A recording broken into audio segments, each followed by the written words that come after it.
పంచదార్ల క్షేత్రంలో జరుగుతున్న అక్రమ మైనింగ్ ప్రాంతాన్ని ప్రస్తుతం వైసీపీ నాయకులు పరిశీలిస్తున్నారు. ఆ విజువల్స్ చూస్తూ ఉన్నాం.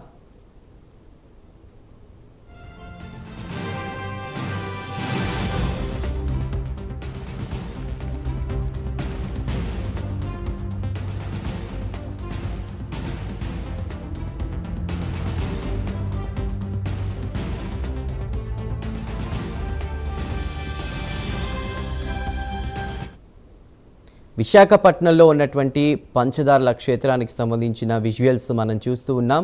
పంచదార్ల క్షేత్రానికి ఎంతో పవిత్రత, వైభవం ఉన్నాయి. అలాంటి పంచదార్ల క్షేత్రానికి అక్కడ అక్రమ మైనింగ్ జరుగుతుంది అని కూడా గత కొన్ని రోజులుగా వైసీపీ నాయకులు ఆరోపిస్తూ ఉన్నారు. ఈ నేపథ్యంలో ఆ మైనింగ్ ప్రాంతాన్ని కూడా వైసీపీ నాయకులు భారీ సంఖ్యలో చేరుకుని పరిశీలిస్తున్నటువంటి పరిస్థితి. ప్రస్తుతం మనం ప్రైమ్ 9 స్క్రీన్ పై విజువల్స్ చూస్తున్నాం.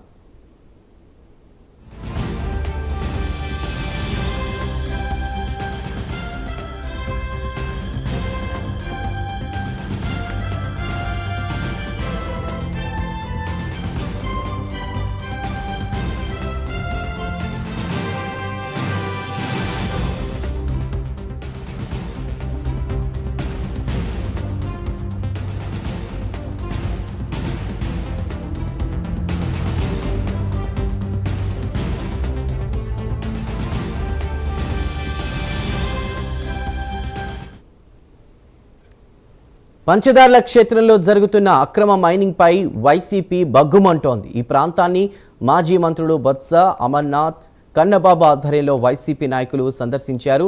నిబంధనలకు విరుద్ధంగా వ్యవహరిస్తున్నారని ఆగ్రహం వ్యక్తం చేస్తున్న పరిస్థితి. ప్రస్తుతం భారీ సంఖ్యలో చేరుకున్నటువంటి అక్కడ వైసీపీ నాయకులు బొత్స మరియు ఇతరులందరూ కూడా అక్కడున్నటువంటి మైనింగ్ వ్యవహారాన్ని అంతా కూడా పరిశీలిస్తున్నటువంటి పరిస్థితి.